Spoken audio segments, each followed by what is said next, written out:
निकट भविष्य में ये बुद्ध विहार देश के लिए एक मिसाल बनेगा। लोग कहेंगे कि उस बुद्ध विहार से निकल करके इन बच्चों ने IAS PCS किया, इन भिक्षुओं ने अच्छी शिक्षा प्राप्त की, जिसके चलते मुल्क भर में और मुल्क के बाहर ये लोग, ये भिक्षु, ये बच्चे बाबा साहब डॉक्टर अम्बेडकर, बुद्ध, कबीर, नानक, रैदास की परंपरा को आगे बढ़ा रहे हैं। मैं साधुवाद देता हूँ आप तमाम लोगों को, उस दौर में जिस दौर में इस मुल्क को एक रंग में रंगने की कोशिश की जा रही हो, उस दौर में जिस दौर में इस मुल्क को एक धर्म का बताने की और बनाने की कोशिश की जा रही हो, उस दौर में जिस दौर में जय भीम नमो बुद्धाय, सत साहेब, कबीर का, नानक का, रैदास का, फूले का नाम लेने पर FIR दर्ज हो रही हो, उस दौर में आपने ये भव्य बुद्ध विहार बना करके इसका उद्घाटन कर दिया। आप इसके लिए विशेष रूप से साधुवाद के पात्र हैं। मैं मुल्क भर में जाता हूँ, देखता हूँ, चीजों को समझता हूँ। आजकल कुछ लोग हैं इस देश को एक रंग में रंगने की कोशिश कर रहे हैं। कुछ लोग कहते हैं हम इसको हिंदू राष्ट्र बनाएंगे, कुछ लोग कहते हैं हम कुछ और बनाएंगे। अपनी थोप, अपनी राय हम तमाम अम्बेडकरवादियों, संविधानवादियों पर थोपने की कोशिश कर रहे हैं। लेकिन मैं कहता हूं, तमाम लोगों से, तमाम मंचों से बोलता हूं कि जब तक इस देश के अंदर संविधान को मानने वाले, समता, मैत्री, करुणा, बंधुता, भाईचारे पर आधारित समाज को बनाने वाले लोग जीवित हैं, तो निसंकोच रूप से इस देश को कोई एक रंग में नहीं रंग सकता। ये रोज कभी भी हिंदू राष्ट्र नहीं बन सकता। बाबा साहब डॉक्टर अम्बेडकर ने अपनी किताब पार्टीशन इंडियन पाकिस्तान में कहा, आप तमाम लोगों ने सुना होगा, कुछ लोगों ने पढ़ा होगा, नहीं पढ़ा होगा तो पढ़ना। उन्होंने कहा कि हिंदू राष्ट्र इस देश के लिए खतरा है। और बाबा साहब ने उसके बाद में ये भी कहा कि मैं भारत को बौद्ध में बनाना चाहता हूं। लोग ये कहते हैं कि अगर हिंदू राष्ट्र इस देश के लिए खतरा है, एक धर्म इस देश के लिए खतरा है, तो फिर बौद्ध धर्म इस देश के लिए सही कैसे है? तो मैं तमाम लोगों से कहता हूं कि बुद्ध का सिद्धांत कोई धार्मिक नहीं है। बुद्ध का सिद्धांत इंसान के जीवन को बेहतर बनाने की पद्धति मात्र है। जो लोग अपने जीवन को बेहतर बनाना चाहते हैं, जो लोग अपने जीवन में समानता, बंधुता, मैत्री, करुणा, भाईचारा चाहते हैं, इंसान इंसान से प्रेम करते हैं, वो लोग बुद्धिस्ट हैं और यही बुद्ध का सिद्धांत है। तो बुद्ध का सिद्धांत इस मुल्क को बनाए रखने के लिए, इस मुल्क की जमहूरियत को बचाए रखने के लिए, लोकतंत्र और संविधान को बचाए रखने के लिए जरूरी है।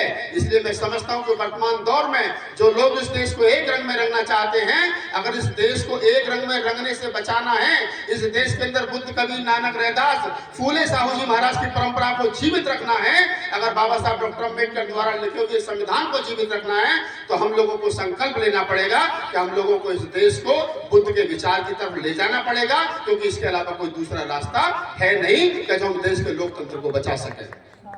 लोग अक्सर कहते हैं कि संविधान खतरे में है। संविधान कितना खतरे में है, कितना खतरे में नहीं है, ये आप भी जानते हैं और मैं भी जानता हूं। लेकिन जब सरकार की गोद में बैठे हुए लोग, मोदी जी की वित्त सलाहकार समिति के चेयरमैन विवेक दोबराय जैसे लोग ये कहते हो कि हमको नए संविधान की जरूरत है, तो आप लोग समझिए, आप लोगों ने जो ये बुद्ध विहार बना लिए, रविदास मंदिर बना लिए, अम्बेडकर चौपाल बना लिए, अपनी संस्कृति, अपनी विरासत जो पिछले आजादी के 75 सालों में आप लोगों ने इस धरती पर बनाई है, वो विरासत, वो बुद्ध विहार, वो अम्बेडकर भवन, वो अम्बेडकर चौपाल, वो रविदास मंदिर, वो कबीर मंदिर उनकी आंखों में खटकते हैं, क्योंकि उनके हिंदू राष्ट्र के बीच में ये लोग आ रहे हैं।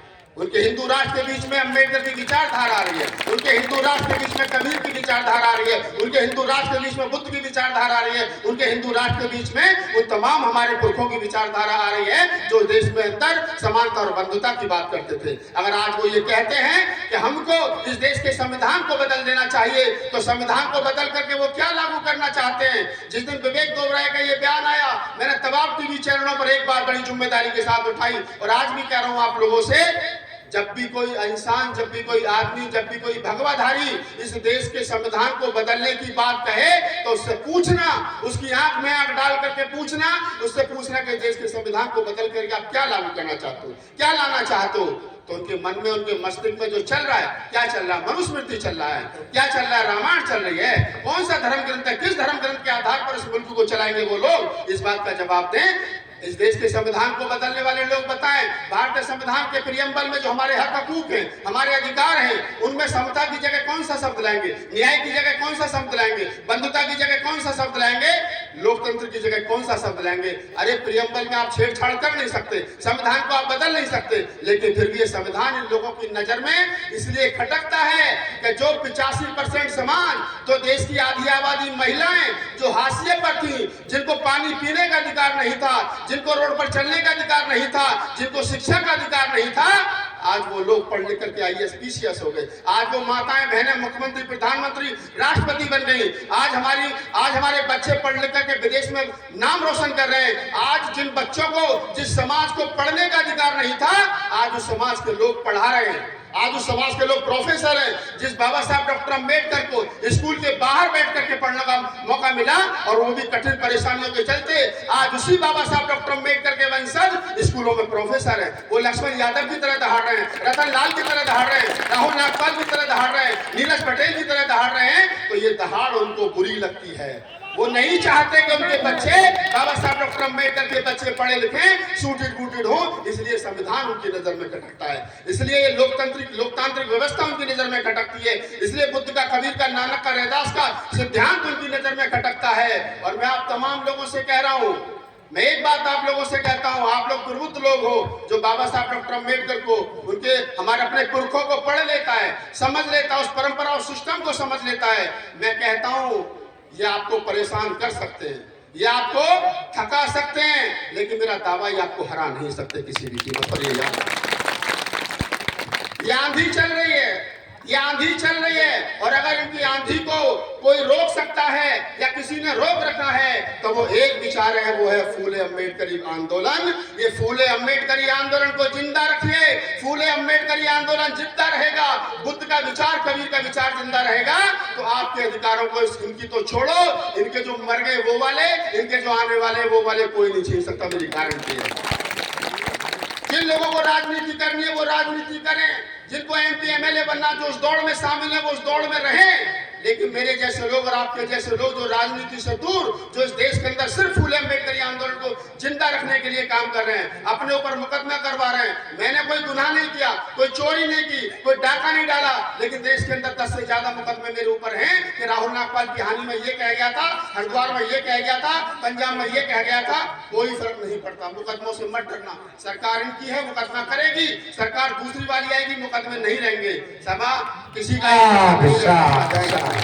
मैं अपनी बात को, नीचे से शायद इशारा हो रहा है कि मुझे अपनी बात नहीं कंक्लूड कर देनी चाहिए। मैं पुनः आप तमाम लोगों को बधाई देता हूं, साधुवाद देता हूं। अपने नस्लों को तैयार करिए, आपका भविष्य उज्ज्वल है, उसको कोई रोक नहीं सकता। इस देश के अंदर अगर मनुवाद को कोई खत्म कर सकता है तो वो सिर्फ अम्बेडकरवाद और बुद्धवाद है, इसके अलावा कोई रास्ता नहीं।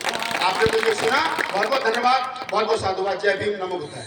बहुत बहुत धन्यवाद, बहुत बहुत साधुवाद। आदरणीय राष्ट्रकवि